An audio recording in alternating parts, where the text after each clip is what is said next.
Welcome back, Guardians. Gemini here.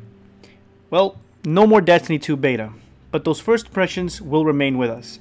I'm going to continue my first and final impression series. This episode will be about the Warlock class and the two subclass abilities.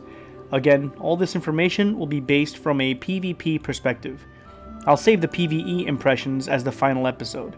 Also, I'm now streaming on a weekly basis. You can follow me on twitch.tv to engage and join the community. To stay up to date on when I go live, you can follow me on Twitter. The links to my Twitch channel and my Twitter will be on the descriptions below. Let's begin. Now, the Warlock. This was my second class I created in Destiny 1. The reason I chose to create this class was because I saw my friends play as this class and it looked so cool to me. And it was. So I spent a good amount of time with the Dawnbreaker subclass, and it handles like nothing I've seen in Destiny 1. The attacks are a smooth animation, making this solar subclass more practical now. When you're attacking with the Dawnbreaker super, you're able to attack from the air and maintain that mid-air momentum, giving you an advantageous reach and sight for attacks.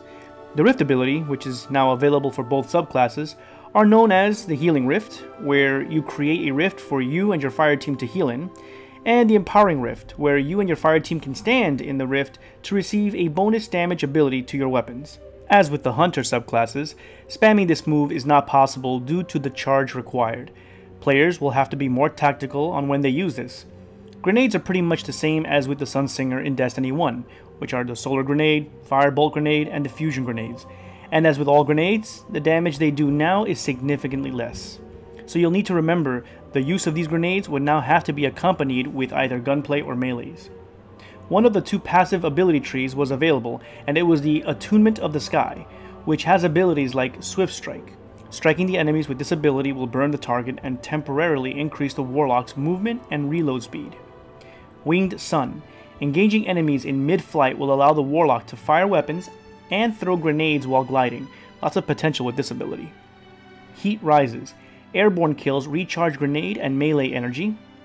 Also, casting Daybreak instantly refills all your ability energy. And finally, Icarus Dash. This move allows the Warlock to perform a mid-air dash, kind of like a Titan when he wore the Twilight Garrison.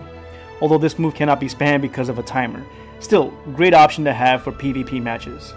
Next, I moved on to the Voidwalker subclass, and there are definite differences compared to its predecessor.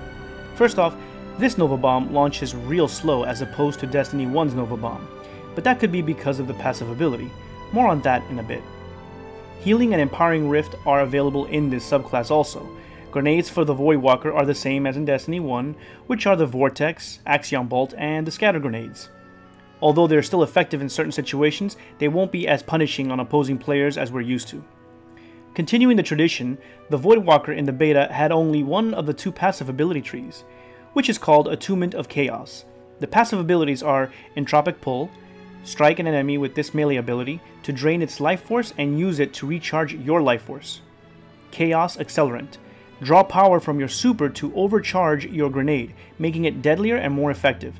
This is going to be an effective ability to use in competitive game modes. Bloom. Void ability kills cause enemies to explode. And lastly, Cataclysm. Nova Bomb travels slowly and seeks enemies. Detonations shatter into small secret projectiles. Fire at the Nova Bomb to detonate it early. This last passive ability was a big game changer because you can use this to either flush out enemies or trap them in tight spaces. Very interesting abilities overall with the Voidwalker. I really enjoyed this subclass most of all. To summarize, the Warlock class is a new force to be reckoned with. No more overpowered abilities and supers, but a lot of potential in being an offensive powerhouse.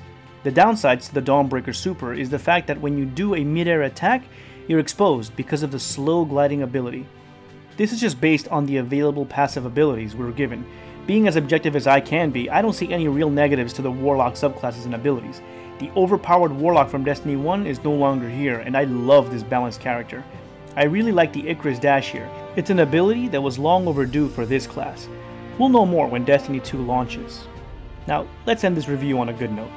That about wraps up today's video on first and final impressions on Destiny 2's Warlock class. If you have any suggestions or have any thoughts on today's topic, leave a comment below.